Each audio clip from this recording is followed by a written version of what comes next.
नमस्कार दोस्तों, मैं मनीष शास्त्री फिर से स्वागत करता हूं आपका अपने चैनल पर।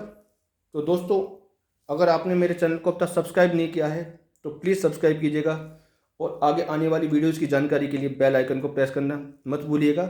आगे बढ़ते हैं। अब हम दोस्तों बात करते हैं चौथी लगन। चौथी लगन होती है दोस्तों कर्क लगन। कर्क लगन के बारे में आज हम बात करते हैं। जानते हैं कि कर्क लगन में कौन कौन से ग्रह कारक होते हैं, कौन कौन से ग्रह मारक होते हैं, कौन कौन से आपको रत्न धारण करने हैं, कौन कौन से राजयोग बनते हैं और कौन कौन से आप इनके उपाय कर सकते हैं कि अगर आपको ऐसा जो ग्रह अच्छे करने वाले हैं, जो कारक ग्रह हैं वो अच्छा परिणाम नहीं दे रहे हैं, तो आपको उस स्थिति में कौन से आपको उपाय करने हैं और किस तरीके से आप उनको, जैसे कोई सूर्य से अस्त हो गया है या डिग्री कम है, या तो कोई ग्रह बाल अवस्था में है या वृद्ध अवस्था या मृत अवस्था में है, तो उसको आप कैसे जागृत कर सकते हैं, उसके बारे में हम डिटेल में जानेंगे। ठीक है दोस्तों। तो दोस्तों, अगर पहले मैं आपको एक चीज़ बता दूं कि अगर आप मेरी वीडियो यहाँ से देखना शुरू कर रहे हैं तो आपको ये समझ में नहीं आएगा। आप मेरी पुरानी वीडियो से, पहली वीडियो जो है उससे स्टार्टिंग देखिएगा ज्योतिष के बारे में, उससे देखेंगे तो आपको अच्छे समझ में आ जाएगा। अगर आप कर्क लगन के जातक हैं और आप अपनी कुंडली को देखना चाहते हैं, उस तरीके देख रहे हैं, तो भी दोस्तों ये आपके लिए वीडियो बहुत अच्छी रहेगी, बहुत सहयोग करेगी। आप इजीली समझ जाएंगे कि कौन कौन से ग्रह कारक हैं और कौन कौन से ग्रह मारक हैं जो आपको अच्छा परिणाम नहीं दे रहे हैं, बुरा परिणाम दे रहे हैं। ठीक है दोस्तों, बात करते हैं। अगर दोस्तों यहाँ पर 4 नंबर लिखा है तो समझो ये हो गया चौथी कर्क लगन, और इसके जो स्वामी हो गए वो हो गए चंद्र।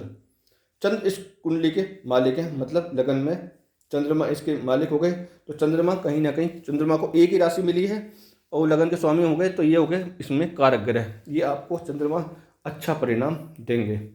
आगे बढ़ते दोस्तों। पांचवी राशि। पांचवी राशि होती है दोस्तों सिंह। सिंह राशि होती है सूर्य की, इसके स्वामी होते हैं सूर्य।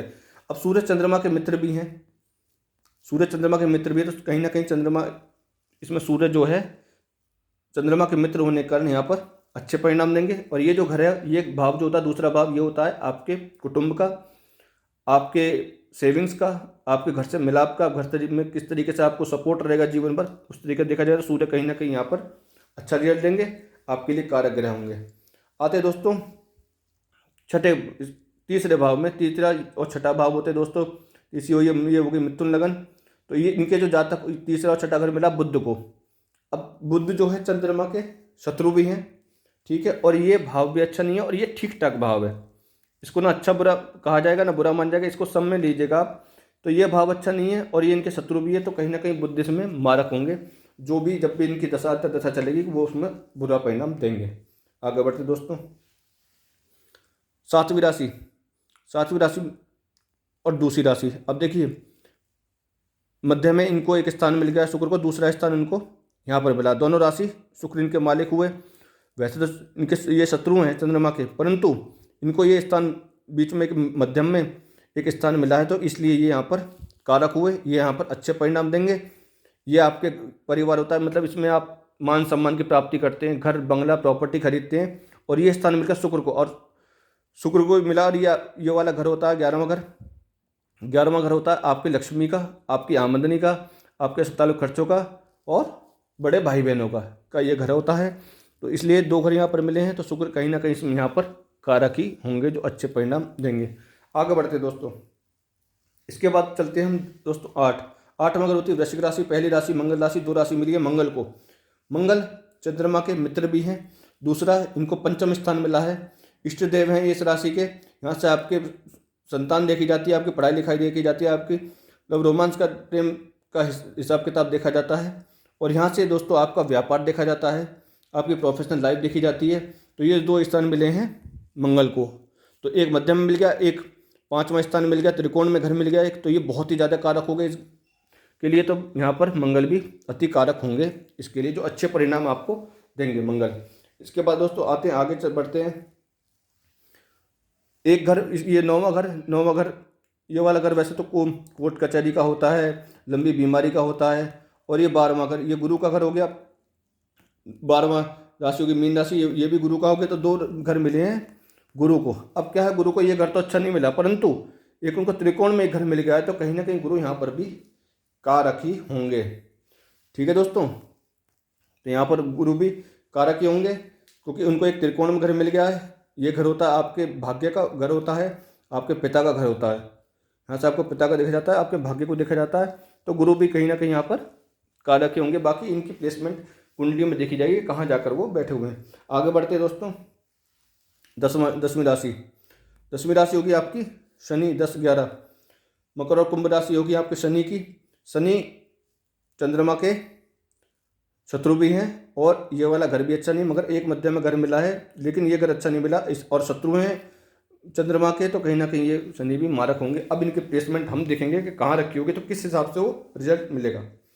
ठीक है दोस्तों, आगे बढ़ते हैं। अब हम बात करते हैं कि ये आपके ग्रह हैं और आपकी राशि में अच्छे आपको परिणाम नहीं मिल रहा है, या ये ग्रह कहीं और बैठे हुए हैं और आपको अच्छे परिणाम दे रहे हैं। तो इसके लिए आपको क्या करना है, आपको इनके रत्न धारण करने हैं। कोई ग्रह अगर सूर्य से अस्त हो गया है या डिग्री कम है, कोई ग्रह बाल अवस्था में, मृत अवस्था में, वृद्ध अवस्था में है, जिससे उनके अच्छे परिणाम नहीं मिल रहे हैं। अगर कोई ग्रह मारक है और वो सूर्य से अस्त हो गया तो दोस्तों ये बहुत अच्छी बात है, वो उस वहाँ के बुरे परिणाम आपको नहीं मिलेंगे। लेकिन अगर कोई ग्रह मारक नहीं है, ठीक है दोस्तों, और कारक है, और उसके बाद वो उस सूर्य से अस्त हो गया है, तो उसमें आपको उस स्थिति में कौन सी ऐसी चीज़ करनी है जिससे कि आप उसको जागृत कर सकते हैं, उसके अच्छे प्रभाव का आपकी कुंडली में असर दिखे। देखिए, आपको रत्न पहनने हैं। चंद्रमा के लिए आपको मोती धारण करना है, ठीक है दोस्तों। गुरु के लिए पुखराज धारण करना है, मंगल के लिए मूंगा धारण करना है, और सूर्य के लिए माणिक। ये आपको कारक ग्रह के ही रत्न पहनने हैं। मैं आपको फिर से बता दूं, कारक ग्रह के रत्न पहनने हैं, क्योंकि अगर कोई 6, 8, 12 में घर कोई ग्रह बैठा हुआ है, अगर वो कारक भी है, मारक के तो आपको पहनने ही नहीं है, अगर कोई ग्रह कारक भी है और वो यहाँ 6, 8, 12 में पहनना है, तो दोस्तों वो रत्न आपको नहीं पहनना है। या फिर आप अगर कोई स्थिति देखी जाएगी किसी एस्ट्रोलॉजर से पूछ के, आप एडवाइस करके तब वो पहनिएगा। ठीक है दोस्तों, तो 6, 8, 12 में हमको रत्न धारण नहीं करना है, ये बात आप नोट कर लीजिएगा। तो अब हम बात करते हैं दोस्तों इसमें कि कौन कौन से राजयोग बनते हैं। ठीक है दोस्तों, कौन कौन से राजयोग इसमें इस कुंडली में बनते हैं, इस तरह के जातक कौन कौन से राजयोग की आप प्राप्ति कर सकते हैं। देखिए दोस्तों, इसमें सबसे पहले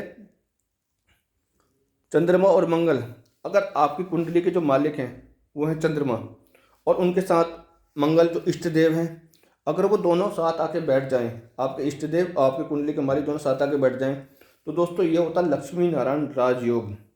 इस राजयोग में वो मनुष्य जीवन में यश की प्राप्ति करता है, मतलब प्रसिद्धि की प्राप्ति करता है, लक्ष्मी की प्राप्ति, मतलब किसी भी हाल में उसको लक्ष्मी की कमी नहीं होगी, सारे काम बनेंगे उसके।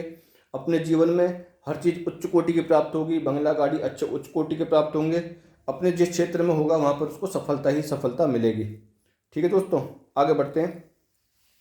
शुक्र, अगर शुक्र आपका अपनी राशि में, खुद की राशि में आके बैठ गया और वो मध्य में बैठ गया, तो दोस्तों ये भी आपको एक राजयोग बनाता है जिसका नाम है मालव्य पंच महापुरुष राजयोग। अगर यहाँ पर शुक्र बैठा है तो आप हर तरीके, मतलब जो भी आपके मन में होगा खरीदने का, अच्छी गाड़ी, बंगला, मान सम्मान, सब चीज़ की आपको प्राप्ति होगी अगर शुक्र यहाँ पर बैठता है। ठीक है दोस्तों, उसके बाद आते हैं हम। देखिए, शनि वैसे तो मारक है, मगर परंतु अगर आपकी कुंडली में आके 10वें घर में आके बैठ जाता है, ठीक है दोस्तों, तो ये संस पंच महापुरुष राजयोग बनता है। और शादी के बाद कहीं ना कहीं आपकी किस्मत उदय होगी अगर शनि यहाँ पर बैठ जाता है। मैं आपको पहले बताता हूँ, मारक ग्रह है, लेकिन वो किस घर में आके बैठता है उसके बाद ये देखा जाएगा कि वो अच्छे परिणाम देगा, बुरे परिणाम देगा। शनि अगर अपनी राशि में आके बैठ जाता है और मध्य में, मैं आपको पहले बता चुका हूँ, तो ये कहीं ना कहीं आपको अच्छे परिणाम देगा। ठीक है दोस्तों, पहली राशि मंगल, मंगल मान लो यहाँ के बैठ जाता है, तो ये रोचक पंच महापुरुष राजयोग बनता है।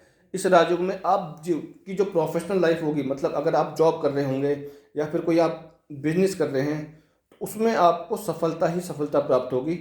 आप उस जीवन में उस चीज़ से बहुत आगे बढ़ेंगे।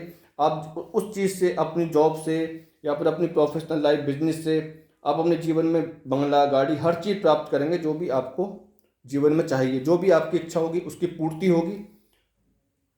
ठीक है दोस्तों, अगर ऐसे आपके राजयोग बनते हैं, अब इस स्थिति में ये ग्रह यहाँ बैठे हुए हैं, अब आप कहेंगे जी हमारा तो ये राजयोग बना हुआ लेकिन हमें इसका परिणाम नहीं मिल रहा है, तो इसका कहीं ना कहीं ये होगा कि आपकी जो वो ग्रह है या तो वो अस्त हो गया होगा या वो उसकी जो डिग्री है बहुत कम। उस स्थिति में आपको रत्न धारण करने या इनके बीज मंत्र करने हैं।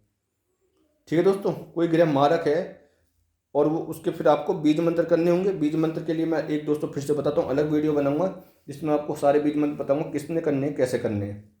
ठीक है दोस्तों, तो अब मिलेंगे अगली बार हम सिंह राशि के साथ। आज के लिए इतना ही, धन्यवाद।